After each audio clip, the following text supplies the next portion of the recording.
Chapter 2 of the Bhagavad Gita is one of the most pivotal chapters of the scripture. It begins with Arjuna in deep despair. He is overwhelmed by sorrow and moral confusion at the prospect of fighting his own family, teachers, and friends in the great Kurukshetra war. Arjuna, a noble warrior and prince, is paralyzed by the fear of causing destruction and suffering to his loved ones. He questions the very purpose of the war, feeling that any victory achieved by killing his kin would be tainted and meaningless. His inner conflict leads him to a state of emotional breakdown, and he refuses to take up arms.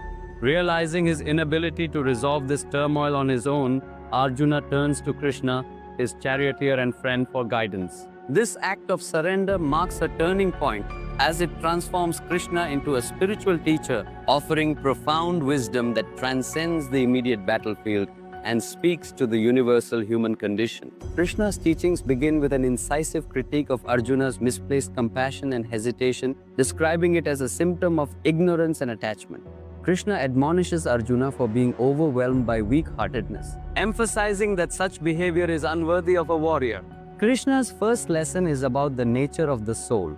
He explains that the soul, or Atman, is eternal, indestructible, and unchanging. The physical body, by contrast, is temporary and perishable. Death is simply the shedding of the old body, akin to discarding worn-out clothes and putting on new ones. This understanding is meant to free Arjuna from his fear of killing, as the real essence of his relatives and teachers, their souls, cannot be harmed. Krishna describes the soul as beyond the reach of weapons, fire, water, and wind. It is unborn, unmanifest, and eternal, and its immortality underscores the illusion of grief over bodily death. Krishna urges Arjuna to rise above this illusion and focus on his higher duty. Having established the eternal nature of the soul, Krishna turns to the concept of dharma, or duty. As a Kshatriya, warrior class, Arjuna has a responsibility to uphold justice and righteousness. Refusing to fight in a just war would be a dereliction of his duty and a betrayal of his role in society. Krishna explains that performing one's duties selflessly, without attachment to success or failure, is a path to spiritual liberation. He warns that inaction or avoidance of duty, especially out of attachment or fear, is not virtuous. Rather, it leads to dishonor and the erosion of one's character. Krishna emphasizes that a life lived according to one's prescribed duties, performed with the right attitude, is the foundation of righteousness and personal growth. Krishna introduces Arjuna to the concept of equanimity, or samatva. He advises him to remain balanced in all circumstances. Whether faced with pleasure or pain, gain or loss, success or failure, such equanimity is a mark of true wisdom and the key to inner peace. Krishna explains that while performing actions is inevitable in life, attachment to the fruits of those actions leads to bondage and suffering. The solution is nishkama karma, or selfless action, performed without desire for rewards. By acting without attachment to the outcomes, one can maintain inner tranquility while fulfilling one's responsibilities.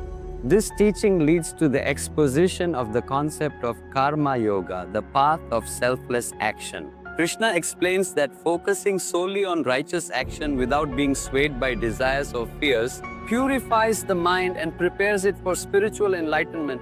He stresses that Arjuna has control only over his actions, not the results of those actions. Obsessing over outcomes distracts from the true purpose of life, which is to align one's actions with higher principles and cultivate a spirit of surrender to the divine will. Krishna further reassures Arjuna that even a small effort in this path can protect one from great fear and lead to lasting peace. Throughout his discourse, Krishna emphasizes that true freedom lies in mastery over the senses and the mind. The senses are powerful and easily lead one astray, creating distractions and attachments. Krishna compares the mind to a charioteer and the senses to restless horses. Only through discipline and self-control can one keep them in check. By focusing on the higher self and cultivating inner discipline, one can overcome the pull of worldly desires and achieve liberation. Krishna also warns against the dangers of uncontrolled desires and attachments. He explains that desire leads to anger, delusion, and loss of memory. which in turn disrupts one's intellect and results in spiritual downfall.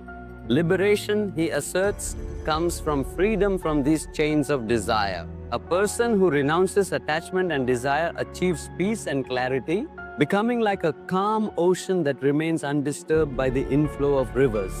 The teachings of chapter 2 are deeply practical and universal, transcending the specific context of the Kurukshetra war. While Krishna's advice is tailored to Arjuna's immediate predicament, the principles of selflessness, duty, equanimity, and wisdom apply to all aspects of human life.